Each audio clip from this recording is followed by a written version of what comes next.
चलिए, हेलो दोस्तों। नमस्कार, मैं हूं गौतम कुमार और आप सभी का हार्दिक स्वागत करते हैं इस नई वीडियो में। साथियों, कंप्यूटर का जो हिस्ट्री चैप्टर है उसमें हम आपको जनरेशन कर रहे हैं और जनरेशन आज समाप्त कर देंगे इस क्लास में।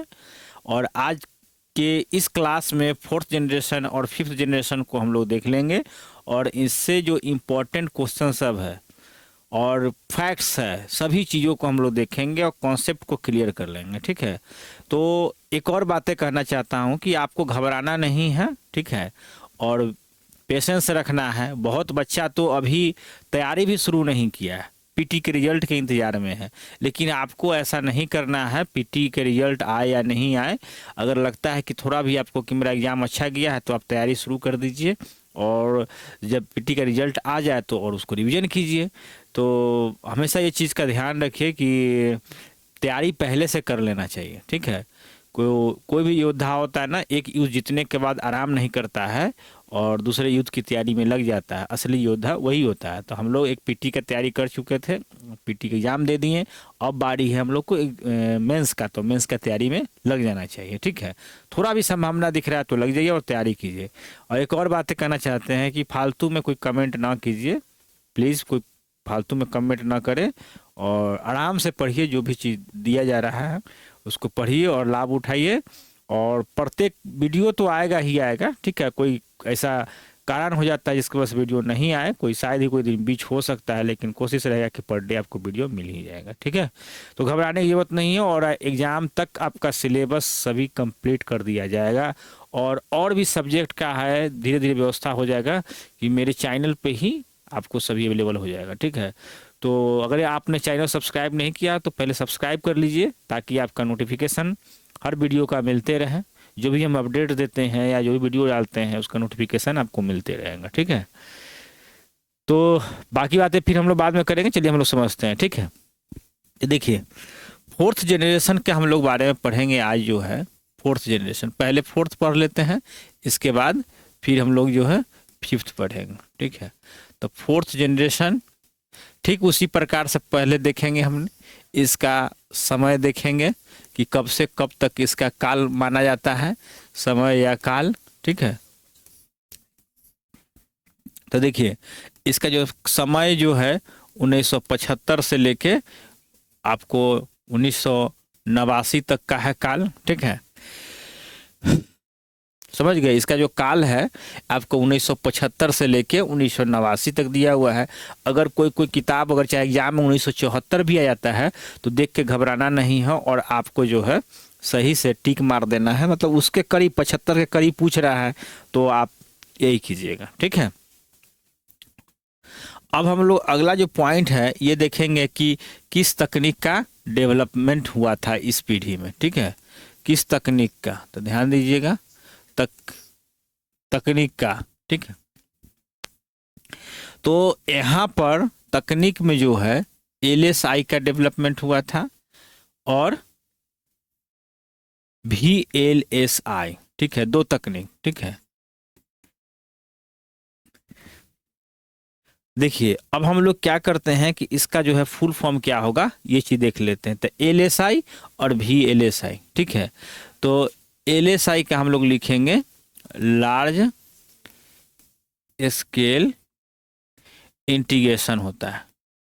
देखिए जितना भी आपको एब्रिएशन लिखाया जा रहा है ना, तो उसको आपको यहीं और इस क्लास में याद कर लेना है। ठीक है, बाकी चीज़ें स्पेशल हम इसका क्लास लेकर भी आएंगे जहां से आप देख सकते हैं। ठीक है, और इम्पोर्टेंट जो एब्रिएशन रहेगा उसको याद कर लेना है। लेकिन धीरे धीरे प्रत्येक क्लास में 2 4 5 याद होते जाएगा तो आपको दिक्कत नहीं होगा। ठीक है, तो एलएसआई का फुल फॉर्म हो जाएगा लार्ज स्केल इंटीग्रेशन और वीएलएसआई का हो जाएगा, इसका हो जाएगा आपको वेरी लार्ज स्केल और इंटीग्रेशन। ठीक है, कोई दिक्कत है? यहाँ तक कोई दिक्कत नहीं है।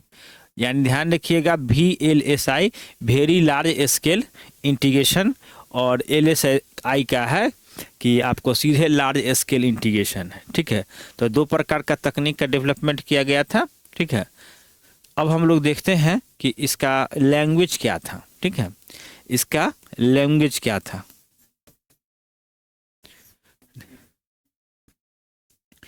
एक में देखिएगा यह आपको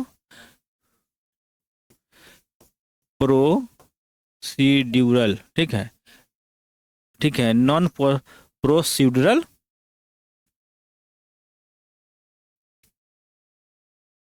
हिंदी इसका हो जाएगा गैर गैर प्रक्रियात्मक भाषा, ठीक है, भाषा। जैसे में हम लिखेंगे इसका, ठीक है, इसके बारे में हम समझाएंगे कि नॉन प्रोसीड्यूरल गैर प्रक्रियात्मक भाषा होता है, ठीक है। चलिए जैसे में आपको लिखेंगे, जैसे SQL, ठीक है, SQL, देखिए इसका हो जाएगा स्ट्रक्चरल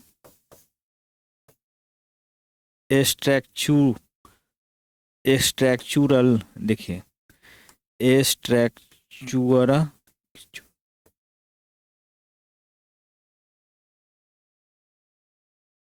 देखिए क्यूरी लैंग्वेज, ठीक है,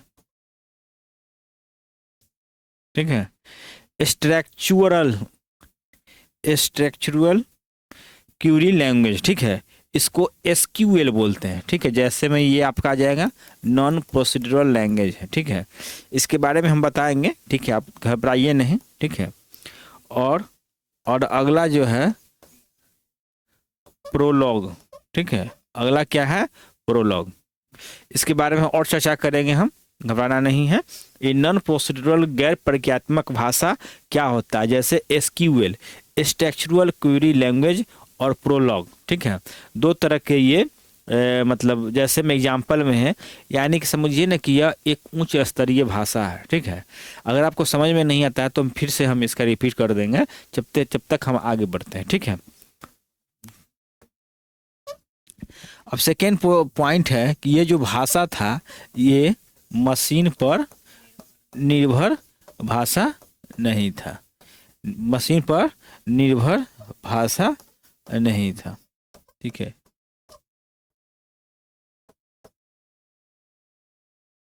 थर्ड पॉइंट देखिएगा, नेक्स्ट नेक्स्ट पेज ले लेते हैं, देखिए नेक्स्ट पेज में देखेंगे थर्ड पॉइंट, ठीक है। यह जो है पोर्टेबल पोर्टेबल था। अब देखिए पोर्टेबल का क्या मतलब होता है, देखिए यह पोर्टेबल था, इसका मतलब क्या होता है से ध्यान दीजिएगा।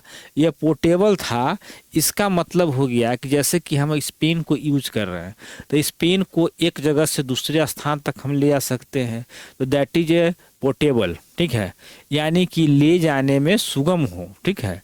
तो इसको हम लोग क्या करेंगे पोर्टेबल, और जब पोर्टेबल होगा यानी सुगम कब होगा, जब इसका साइज छोटा होगा, आकार छोटा होगा इसका, तभी तो इसको हम यहाँ से वहाँ ले जा सकते हैं। जैसे कि आपने देखा कि पहले बार जो पीढ़ी में था कंप्यूटर, वह आपको वैक्यूम ट्यूब का मतलब था, इसके बाद आपको ट्रांजिस्टर हो गया, फिर इंटीग्रेटेड सर्किट हो गया, और अभी जो है ये आपको आकार में भी बहुत छोटा हो गया, क्योंकि फोर्थ जनरेशन में आ चुके हैं। अब यहाँ पर जो है इंटीग्रेटेड सर्किट का उपयोग होने लगा और इसका आकार जो है बहुत छोटा होने लगा, ठीक है। पॉइंट नंबर 4 जो है यह टाइम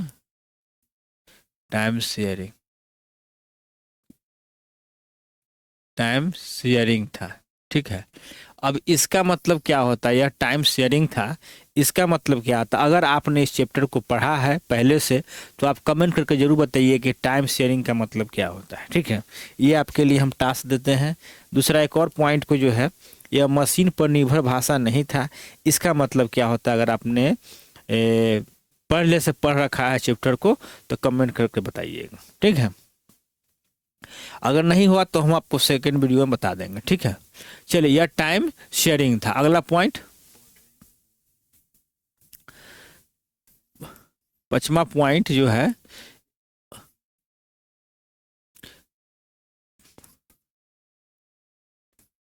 फोर्ट्रन, ठीक है। देखिए फोर्ट्रन लैंग्वेज, ठीक है। इसके बाद आपको पास्कल, ठीक है, ADA, कोबोल, ठीक है, कोबोल 74।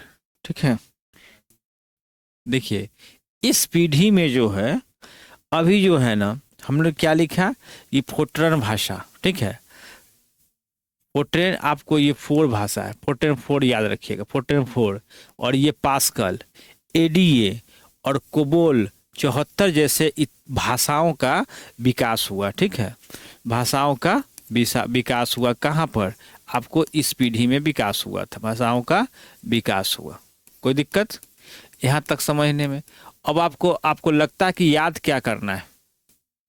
देखिए याद क्या करना है, जस्ट 1 मिनट वेट कीजिएगा। आपको जैसे देखिए, ये जो आपको इम्पोर्टेंट यहाँ जो हम फैक्ट लिखे, आपको यही पूछता है कि इस किस पीढ़ी में जो है इस भाषा का विकास हुआ, ये ऑप्शन दे के पूछ लेगा आपको। तो याद रखिए कि ये आपको मार्क लगा दिए हैं, इसको याद कीजिएगा। ठीक है, ये फोर्ट्रन 4 हो गया, पास्कल हो गया, एडीए हो गया और कोबोल 74 हो गया। ठीक है, तो इसको आप जो है से थोड़ा दिमाग में रखिएगा। ठीक है, अब अगला जो है से कि हम लोग नोट लिखते हैं। ठीक है, नोट देखिए पीछे हमने आपको बताया है नॉन प्रोसीड्यूरल। ठीक है, पीछे हम बताए हैं नॉन प्रोसीड्यूरल बताए हैं। ठीक है, शायद आपको इस समझ में नहीं आएगा तो हम आपको इसको और थोड़ा डिटेल्स कर देते हैं। ठीक है, पीछे में आपको क्या बताए थे, नॉन प्रोसीड्यूरल। ठीक है, पहले इसका हम लोग हिंदी लिख लेते हैं। ठीक है, गैर प्रक्रियात्मक, गैर प्रक्रियात्मक इसका हिंदी होता है। ठीक है, अब हम यहाँ से इसका हम डिफिनेशन लिखेंगे। यह देखिए एक ऐसा प्रक्रिया, ध्यान दीजिएगा, यह एक ऐसा प्रक्रिया है। ठीक है, देखिए क्या है कि यह एक ऐसा प्रक्रिया है जिसमें जिसमें स्पष्ट, देखिए जिसमें देखिए स्पष्ट जो है निर्देश की आवश्यकता नहीं पड़ती है, स्पष्ट निर्देश की आवश्यकता, ध्यान दीजिएगा, आवश्यकता नहीं पड़ती है। ठीक है, ध्यान दीजिएगा, इसमें स्पष्ट निर्देश की आवश्यकता नहीं पड़ती है। देखिए यह जो है एक उच्च स्तरीय, ठीक है, उच्च स्तरीय क्या मतलब हो गया, हाई लेवल लैंग्वेज, HLL। ठीक है, हाई लेवल लैंग्वेज है। ठीक है, जैसे SQL। ठीक है, ध्यान दीजिए SQL, इसके बाद आपका हो जाएगा प्रोलॉग हो जाएगा। ठीक है, इसके बाद देखिए SQL का फुल फॉर्म तो लिख दिए हैं। ठीक है, आप प्रोलॉग का, ठीक है, और SQL। ठीक है, तो यह सब क्या हो गया, जैसे क्या फिर से समझ लीजिए इसको कि यह नॉन प्रोसीड्यूरल हो गया। नॉन प्रोसीड्यूरल का मतलब क्या हो गया कि गैर प्रक्रियात्मक। ठीक है, और गैर प्रक्रियात्मक होता है कि एक ऐसा प्रक्रिया था जिसमें स्पष्ट निर्देश की आवश्यकता नहीं था। जैसे हमने पीछे में लिखा था, ठीक है, पीछे में लिखा है ना, यहाँ पर देखिए नॉन प्रोसीड्यूरल गैर प्रक्रियात्मक भाषा, शायद यहाँ आप नहीं समझे होंगे, इसलिए हमने यहाँ आप इसके डिटेल्स कर दिए हैं ताकि आपको समझ में आ जाए। ठीक है, क्या लिखे, नॉन प्रोसीड्यूरल यानी गैर प्रक्रियात्मक आपको लैंग्वेज यानी गैर प्रक्रियात्मक भाषा हो गया। अगर लैंग्वेज लिखेंगे तो गैर प्रक्रियात्मक का मतलब ये हो गया कि इसमें जो हम एक ऐसा प्रक्रिया है जिसमें स्पष्ट निर्देश की आवश्यकता नहीं पड़ती है। ठीक है, और जिसमें आवश्यकता पड़ती है वो आपको प्रोसीड्यूरल हो गया। तो अभी तक हम लोग क्या 4th जनरेशन देख रहे हैं। तो इससे पहले जितने भी आपको लैंग्वेज हमने पढ़ा या जितने पीढ़ी पढ़ा, तो वो सब क्या था, आपको प्रोसीड्यूरल लैंग्वेज था, क्योंकि उसमें निर्देश की आवश्यकता पड़ती थी। ठीक है, और अब क्या है 4th और 5th में जो है नॉन प्रोसीड्यूरल लैंग्वेज का इस्तेमाल किया जाने लगा, यानी कि हाई लेवल लैंग्वेज का इस्तेमाल किया जाने लगा। ठीक है, तो जैसे कि आपको SQL हो गया, प्रोलॉग जैसे भाषाओं का विकास हुआ। ठीक है, उम्मीद है कि आप समझ गए हों। चलिए पॉइंट हम और लिख देते हैं। ठीक है, प्रोसीड्यूरल का लिख देते हैं। ठीक है, ताकि आपको स्पष्ट क्लियर हो जाए, प्रोसीड्यूरल, ठीक है, यह होता है, ठीक है, यह आपको प्रक्रियात्मक होता है, ठीक है। अब जैसे देखिए, इसमें आपको स्पष्ट निर्देश की आवश्यकता नहीं पड़ती है, और इसमें क्या हो गया कि स्पष्ट निर्देश की आवश्यकता पड़ेगी, ठीक है। तो प्रक्रियात्मक, ठीक है, प्रक्रियात्मक, यह एक ऐसा प्रक्रिया है, लिख देते हैं, यह एक ऐसा प्रक्रिया है, यह एक ऐसा, यह एक ऐसा प्रक्रिया है, ठीक है, प्रक्रिया है जिसमें जिसमें स्पष्ट, ठीक है, निर्देश हो, ठीक है, स्पष्ट निर्देश हो, निर्देश, ठीक है, देखिए, की आवश्यकता पड़ती है, ठीक है, पड़ती है। चलिए इसका हम अगला पेज ले लेते हैं। तो चलिए कुछ समझ लेते हैं कि प्रोसीड्यूरल लैंग्वेज, इसका हिंदी क्या होता है, प्रक्रियात्मक होता है। यानी यह एक ऐसा प्रक्रिया है जिसमें स्पष्ट निर्देश की जरूरत पड़ती है, और 1/2 में जो भी भाषा है वो सभी भाषा जो है आपको प्रोसीड्यूरल है, क्योंकि उसमें स्पष्ट निर्देश की आवश्यकता पड़ती है। और 4th और 5th जनरेशन में क्या होता है कि इसमें नॉन प्रोसीड्यूरल है, यानी कि इसमें स्पष्ट निर्देश की आवश्यकता नहीं पड़ती है। जैसे इसमें क्या होता है कि क्या की आवश्यकता पड़ती है, प्रोसीड्यूरल में कैसे की, ठीक है। अब देखिए यहाँ पर लिखे थे, यह निम्न स्तरीय भाषा, कैसी भाषा है, तो यह निम्न स्तरीय भाषा है। अब निम्न स्तरीय भाषा कौन कौन होगा, देखिए अगला स्टेप हम देख लेते हैं, ठीक है। देखिए जैसे में हम देख लेते हैं इसको, देखिए सी जो लैंग्वेज है, और देखिए ई जावा लैंग्वेज, ठीक है, यह आपको निम्न स्तरीय भाषा है। और याद रखिएगा, ये आपको ऑप्शन में देख पूछ देता है कि इनमें से कौन कंप्यूटर की भाषा है, ठीक है। तो सी और जावा ये निम्न स्तरीय भाषा है, कोई दिक्कत तक यहाँ नहीं होना चाहिए आपको, ठीक। अब हम लोग बात करते हैं 4th जनरेशन का स्टोरेज के संदर्भ में, ठीक है। 4th जनरेशन का स्टोरेज के, 4th जनरेशन का स्टोरेज कैसा, देखिए यह आपको सेमी कंडक्टर, ठीक, मेमोरी, ठीक है, ये आपको सेमी कंडक्टर मेमोरी का यहाँ पर जो है विकास हो जाता है, ठीक है। किस में, तो आपसे प्रश्न पूछ देगा कि सेमी कंडक्टर मेमोरी जो है स्टोरेज का विकास किस पीढ़ी में हुआ था, तो आपको बताना है 4th पीढ़ी में, ठीक है, 4th जनरेशन में, ठीक है। चलिए अब हम लोग देखते हैं इसका कुछ मुख्य बिंदु, ठीक है, क्या देखेंगे, मुख्य बिंदु देखेंगे 4th जनरेशन से रिलेटेड, ठीक है। अब देखिए इस पीढ़ी में क्या होता है कि आपको माइक्रो प्रोसेसर का विकास हो जाता है, प्रोसेसर। अब देखिए आईसी से भी आगे बढ़ जाता है, माइक्रो प्रोसेसर का विकास हो जाता है, विकास हुआ। यहाँ से आपको सवाल बनता है, आप इसको एकदम नोट कर लीजिएगा, ये स्टार लगा देते हैं, ठीक है। आपसे प्रश्न पूछेगा कि माइक्रो प्रोसेसर का विकास किस पीढ़ी में हुआ था, तो आप 4th जनरेशन टिक लगाइएगा, एकदम जनरेशन से यही सब सवाल आता है, ठीक है। सेकेंड पॉइंट है इसका, देखिए अब देखिए प्रथम माइक्रो प्रोसेसर जो है, प्रथम, देखिए देखिए फर्स्ट माइक्रो प्रोसेसर कौन था, ध्यान दीजिएगा, देखिए फर्स्ट माइक्रो प्रोसेसर, प्रोसेसर बाज, देखिए इंटेल, ठीक है, इंटेल 4004 था। ये आपका सवाल आएगा, ठीक है, पूछेगा कि आपको फर्स्ट माइक्रो प्रोसेसर कौन था, ठीक है। तो आपको इंटेल 4004 देखेंगे, ठीक है। अब हम लोग देखते हैं कि इसका खोज किसने किया था, ठीक है। इसका खोज देखते हैं कौन किया था, ठीक है। देखिए इसका नाम होगा डेड हॉक।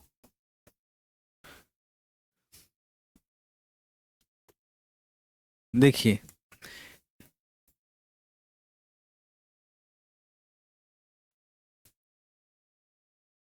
देखिए इसका खोज जो है,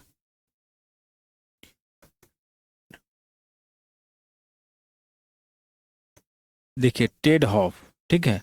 टेड हॉफ नामक जो है व्यक्ति ने आपको फर्स्ट माइक्रो प्रोसेसर का खोज किया था, ठीक है। अब हम लोग देखते हैं कि भारत का प्रथम माइक्रो प्रोसेसर कौन था। भारत के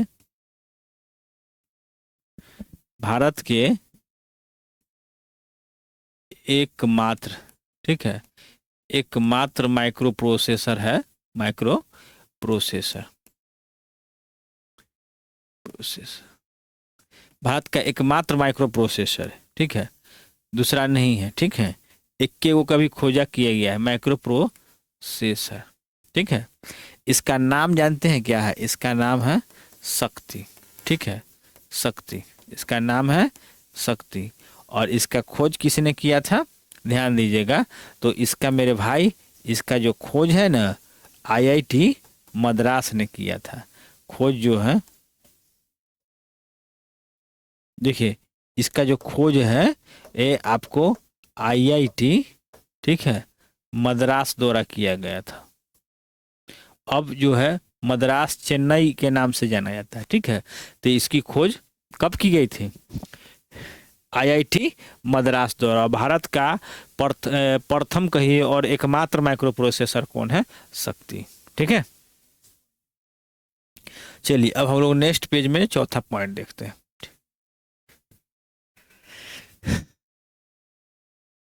देखिए चौथा पॉइंट, ये दूसरा हो गया, ये तीसरा था, ठीक है।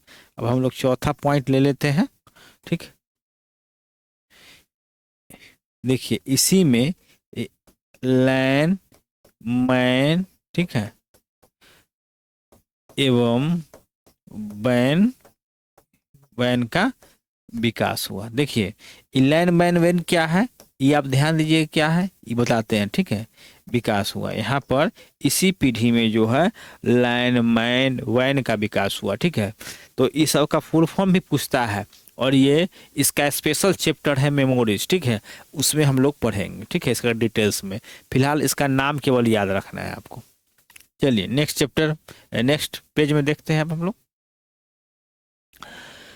अब देखिए यहाँ पर एक बार हम रिव्यू कर देते हैं आपको, ठीक है, रिव्यू करते हैं। देखिए कंप्यूटर, ठीक है, कंप्यूटर का फोर्थ जनरेशन में हम लोग क्या देखते हैं कि आपको ये 1975 से 1989 में इसका काल है, ठीक है।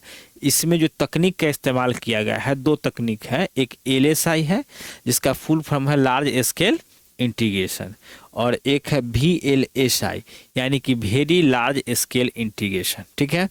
अब जो है इसमें जो भाषा था ये आपको नॉन प्रोसीड्यूरल भाषा का इस्तेमाल किया गया था, यानी गैर प्रक्रियात्मक, यानी कि वैसी भाषा था जिसमें स्पष्ट निर्देश की आवश्यकता क्या करते हैं, नहीं पड़ती है, ठीक है। तो इसको नॉन प्रोसीड्यूरल लैंग्वेज का विकास हुआ, जैसे एसक्यूएल स्ट्रक्चरल क्यूरी लैंग्वेज, यानी अब एसक्यूएल क्या है, जिसमें उस भाषा में जहाँ से हम लोग क्या कर सकते थे, प्रश्न पूछ सकते थे, ठीक है, और वहाँ से जवाब मिल सकता था। एसक्यूएल यानी स्ट्रक्चरल क्यूरी लैंग्वेज, ठीक है, जैसे प्रोलॉग, ठीक है। तो यहाँ पर अब हम सवाल जवाब के माध्यम से अपना कर सकते थे, सब कोई भी प्रश्न पूछ सकते थे, ठीक है। तो इसको उच्च स्तरीय भाषा कहा गया, यानी हाई लेवल लैंग्वेज, ठीक है। और दूसरा पॉइंट ये था कि मशीन पर निर्भर भाषा नहीं था। अब जो है यह मशीन पर डिपेंडेंट भाषा नहीं था, अब यह प्रोग्राम पर डिपेंडेंट भाषा था, ठीक है। तो ये पॉइंट था। अगला पॉइंट हम लोग देख लेते हैं, यह पोर्टेबल था, यानी कि अब यह इतना छोटा हो चुका था कि यह एक जगह से दूसरे जगह तक स्थानांतरण किया जा सकता था, ठीक है। और दूसरा चीज़ था कि यह टाइम शेयरिंग था। तो इसको आपको बताना है, कमेंट करके बताना है कि टाइम शेयरिंग का मतलब क्या होता है, ठीक है। इसमें उच्च स्तरीय भाषा जैसे फोर्ट्रन 4 हो गया, पास्कल हो गया, एडीए हो गया और कोबोल 74 जैसे भाषाओं का इसी पीढ़ी में विकास किया जाता है, ठीक है। अब क्या था, हम नॉन प्रोसीडरल, और इस तो हम समझा दिए हैं, प्रोसीडरल समझा ही दिए हैं, ठीक है। अगला क्या है, अब जैसे देखिए सी और जावा दो भाषा है जो आपको प्रोसीड्यूरल लैंग्वेज का है, ये निम्न स्तरीय भाषा है, ठीक है। इसका स्टोरेज की बात अगर करते हैं तो स्टोरेज क्या था, ये सेमीकंडक्टर मेमोरी का निर्माण होता है, यानी कि फोर्थ जनरेशन में ही आपको सेमीकंडक्टर मेमोरी स्टोरेज के रूप में, यानी पिको बहुत छोटा रूप में आ जाता है, ठीक है। इसके बाद मुख्य बिंदु इसका है कि यहाँ पर माइक्रो प्रोसेसर का विकास होता है। इसी पीढ़ी में जो है माइक्रो प्रोसेसर का विकास होता है, और माइक्रो प्रोसेसर का खोज करने वाले कौन थे, देखिए ये हमने नहीं लिखा, हमें देखिए दूसरा पॉइंट लिखे यहाँ पर। दूसरा पॉइंट है कि फर्स्ट माइक्रो प्रोसेसर जो है इंटेल 4004 था, ठीक है। दुनिया का सबसे फर्स्ट माइक्रो प्रोसेसर का नाम आपको इंटेल 4004 था, ठीक है, जिसका व्यावसायिक रूप से भी प्रयोग शुरू हो जाता है। और भारत का एकमात्र माइक्रो प्रोसेसर है जिसका नाम क्या है, शक्ति है। और इसकी खोज जो है आपको कौन किया था, आईआईटी मद्रास द्वारा किया गया था। और इसी में जो है आपको मेमोरी जैसे लैन मैन वैन जैसे मेमोरी का इसी पीढ़ी में विकास होता है। इस चैप्टर का, इसका स्पेशल चैप्टर है मेमोरी, उसमें हम पढ़ाएंगे डिटेल्स में। फिलहाल तो आपको इसे केवल याद रखना है। चलिए आगे हम लोग देखते हैं फिफ्थ जनरेशन। अब हम लोग यहाँ ही तक, हमारा फोर्थ जनरेशन का सफ़र था और यहीं पे हमने समाप्त कर दिया, ठीक है। अब हम लोग फिफ्थ जनरेशन का देखते हैं, ठीक है, ठीक है। सबसे पहले इसमें हम लोग देखेंगे फिफ्थ जनरेशन का काल क्या था, ठीक है। इसका जो है काल क्या था, यानी कि समय क्या था, ये चीज़ को हम लोग देख लेंगे, ठीक है। देखिए इसका समय का अगर देखा जाए तो 1990 से लेके वर्तमान तक जो अभी जो चल रहा है, अभी वर्तमान में पांचवी पीढ़ी का, कंप्यूटर की पांचवी पीढ़ी का आपको चल रहा है, ठीक है। अब देखा जाए तो इसमें किस तकनीक का डेवलपमेंट हुआ, तो तकनीक का अगर देखा जाए तो यहाँ पर एक मिनट देखिए, यहाँ जो है आपको क्या हो जाता है, किस तकनीक का विकास होता है, SLSI, ठीक है, या ULSI, दोनों भाषाओं का विकास होता है, ठीक है। देखिए तो इसको हम फुल फॉर्म लिख देते हैं, तो इसका हो जाएगा सुपर लार्ज, ठीक है। इसके बाद स्केल इंटीग्रेशन, ठीक है, इंटीग्रेशन, ठीक है। यहाँ पर ये चीज़ है आपको सुपर लार्ज स्केल इंटीग्रेशन। और यू से हो जाएगा आपको, ठीक है, ultra ultra large scale integration, ठीक है, कोई दिक्कत नहीं। देखिए अब यहाँ ये चीज़ को हम लोग को समझना जरूरी चीज़ है कि आपको SLSI और ULSI दोनों जो है एक ही नाम है, समझे। और आप देख सकते हैं कि सुपर लार्ज का मतलब क्या हो गया, बहुत बड़ा, और अल्ट्रा लार्ज का मतलब क्या हो गया, वो भी बहुत बड़ा हो गया। तो दोनों एक ही नाम है। तो आपको प्रश्न में आपको ये दोनों में से कोई पूछ सकता है, तो कन्फ्यूजन नहीं होना है। अगर हम एक लिखाते और दूसरा पूछ देता तो आप कहते कि चल लिखेबे नहीं किए, तो इसलिए हम दोनों लिख दिए हैं कि दोनों पूछ सकता है, ठीक है। चलिए अब इस पीढ़ी में जो है भाषा का जो विकास हुआ, अब यहाँ पर हम लिख देते हैं, ठीक है। देखिए प्रोलॉग भाषा का विकास,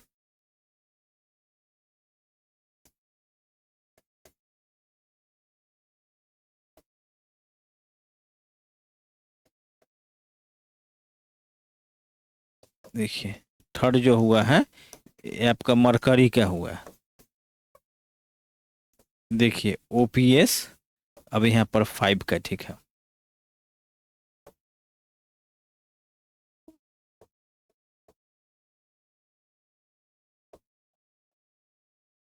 अब देखिए, पहला नंबर क्या हुआ, प्रोलॉग। ठीक है,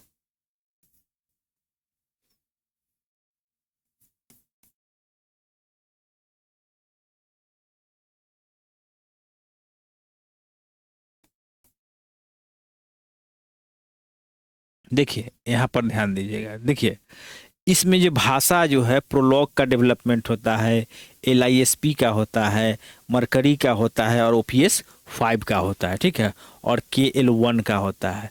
तो प्रोलॉग का जो फुल फॉर्म याद रखिएगा, प्रोग्रामिंग इन लॉजिक। ठीक है, लिस्प का देखिए, लिस्प का भी हम लिख देते हैं। देखिए, लिस्ट प्रोसेसिंग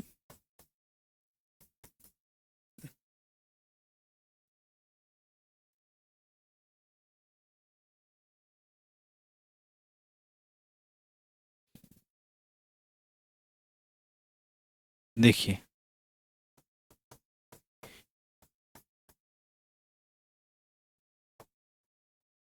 प्रोसेसिंग, देखिए लिस्ट प्रोसेसिंग, देखिए LISP, यानी LISP लिस्ट से ILISE है, तीनों लिया हुआ है। ठीक है, LI लिस्ट हो गया, अब P से क्या हो जाएगा, प्रोसेसिंग होगा, अब मरकरी होगा, और OPS 5 हो, KL1 है। तो आपको क्या करना है कि इन सब भाषाओं को जो है आपको याद कर लेना है मेरे भाई। ठीक है,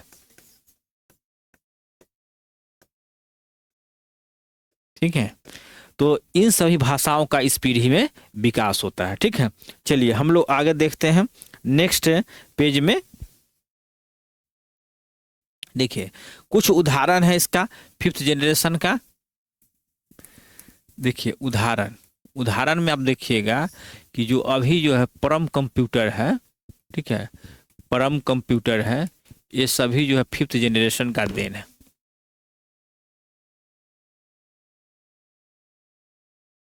ठीक है, देखिए PARAM। ठीक है,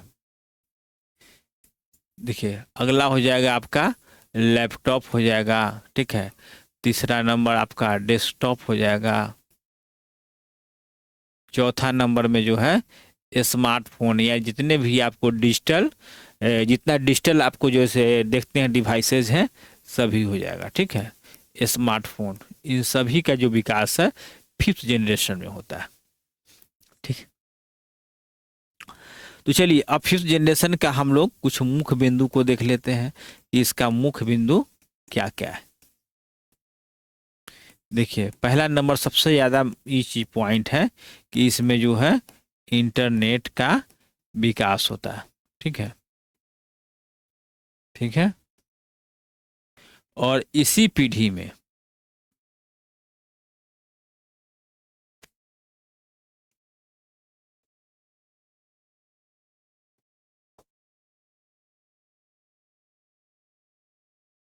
देखिए,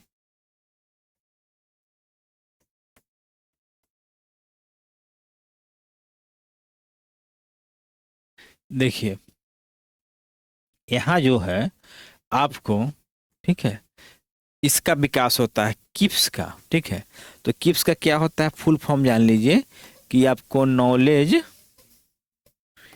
इंफॉर्मेशन,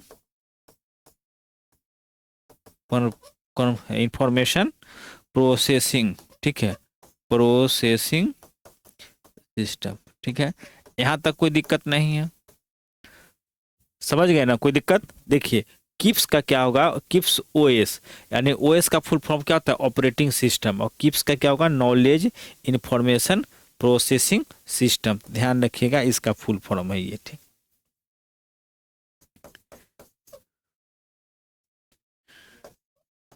देखिए इसी पीढ़ी में जो है AI जैसे टेक्नोलॉजी का विकास होता है, AI का विकास हुआ, विकास हुआ। अब हम लोग समझते हैं कि इसी पीढ़ी के AI जो है, AI के फादर ऑफ AI किसे कहा जाता है। देखिए इसका नाम हो जाएगा आपको जॉन मैकर्थी। ठीक है, जॉन मैकर्थी। ठीक है, चलिए एक बार हम पुनः जो है रिवीजन कर देते हैं फिर से, और एक बार समझा देते हैं फिफ्थ जनरेशन का। ठीक है, यहाँ तक तो हो गया था। फिफ्थ जनरेशन में देखिए फिफ्थ जनरेशन की जो बात है यहाँ पर, जिसका काल जो है 1990 से लेके वर्तमान जो अभी चल रहा है समय, यहाँ तक फिफ्थ जनरेशन का पीढ़ी है। ठीक है, और इसमें जो तकनीक का डेवलपमेंट हुआ है SLSI, यानी कि सुपर लार्ज स्केल इंटीग्रेशन, और इसी को जो है दूसरा नाम हम कह सकते हैं कि ULSI, यानी कि अल्ट्रा लार्ज स्केल इंटीग्रेशन। ठीक है, इसके बाद अगर हम देखते हैं भाषा जो को देखते हैं, तो इसी में जो है आपको प्रोलॉग, लिस्प, मरकरी, OPS5 और KL1 जैसी भाषाओं का, उच्च स्तरीय भाषाओं का ये विकास होता है। तो प्रोलॉग का फुल फॉर्म याद रखिए, प्रोग्रामिंग इन लॉजिक। LISP का रखिएगा, लिस्ट प्रोसेसिंग होता है, और ये तो सेम चीज नाम है। ठीक है, तो आगे हम लोग बढ़ते हैं। ठीक है, और उदाहरण में अगर देखा जाए कि जो कंप्यूटर प्रकार है, तो वो आपको परम हो गया, लैपटॉप हो गया, डेस्कटॉप और स्मार्टफोन जो है इसका उदाहरण हो जाता है फिफ्थ जनरेशन का। टैबलेट भी लिख सकते हैं। इसका जो मुख्य बिंदु है कि इसमें जो इंटरनेट का सबसे ज़्यादा विकास होता है। किप्स OS का विकास होता है इसी पीढ़ी में। तो किप्स का फुल फॉर्म क्या होता है? नॉलेज इंफॉर्मेशन प्रोसेसिंग सिस्टम का। ठीक है, केवल इतना ही ध्यान में रखना है। और इसी पीढ़ी में AI जैसे टेक्नोलॉजी का डेवलपमेंट होता है, और फादर ऑफ AI जो है जॉन मैकर्थी कहे जाते हैं। ठीक है, तो दोस्तों आज जो है इस वीडियो में जनरेशन 4 और 5 जो है कंप्लीट होता है। ठीक है, और हमने कंप्यूटर का हिस्ट्री में आपको ये लगभग चौथा या पांचवा वीडियो है ये आपका। ठीक है, तो हम काउंट नहीं किया क्या नंबर वीडियो चल रहा है, लेकिन आप ध्यान दीजिएगा जितने वीडियो इससे पहले हमने अपलोड किया है उस सब को पढ़ने के बाद जब यहाँ पढ़िएगा तब आपको ये चीज़ समझ में आएगा अच्छे से। और आगे जो है हम वीडियो लेकर आने वाले हैं, उस वीडियो का जो इसी चैप्टर का है आपको क्लासिफिकेशन ऑफ कंप्यूटर का। ठीक है, तो नेक्स्ट वीडियो का इंतजार कीजिए। तो दोस्तों अगर आपने चैनल सब्सक्राइब नहीं किया है तो मैं आपको पुनः कहता हूं कि चैनल सब्सक्राइब कर लीजिए। और बहुत अच्छा प्लेटफॉर्म है ये, आपको यहाँ फ्री ऑफ कॉस्ट में यूट्यूब पर ही आपको सारा बैच मिल जाएगा, सारा सब्जेक्ट का चीज़ मिल जाएगा। तो आपको ये चांस है, गोल्डन चांस है कि यहाँ आप तैयारी कर सकते हैं। और निसंदेह आप भरोसा रखिए, आपके भरोसा को हम विश्वास में ज़रूर बदल देंगे। ठीक है, तो मिलते हैं नेक्स्ट वीडियो में, तब तक के लिए जय हिंद।